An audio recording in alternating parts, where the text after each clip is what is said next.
Täze etkilenen ähwanlar täzenin gitmegi bilen pavilyon. Yani çeşitli gatlarına yerleşen izlaniler, pavilyon, magazin. Size bir neçe täzelikler jemläpdi. Şol täzelikler biz näme üçin bilmeliler? Yeni gibi. Şu görýän Taylandský arçalarlar 3000 manat. Öň bahalar 6000, 10 manat bolan arçalar siz üçin indi 3000 manatda pavilyonlar. Benim brato.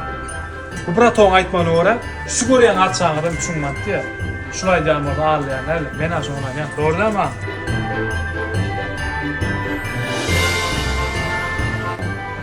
Şo görýän arçaňyz bar. Serettir bura. Ana şo da 3000 manat sağa yaramagça. Vah, vah, bu täzeýiň duýgusy. Pavilyon naklı. Neler söyleyeyim?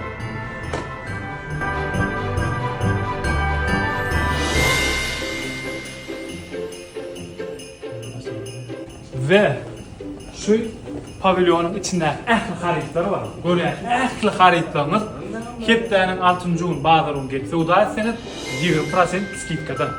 Bular ýa mümkinçilik ýylda bir ýerdek bolýar. O da diňe pavilyona bolýar.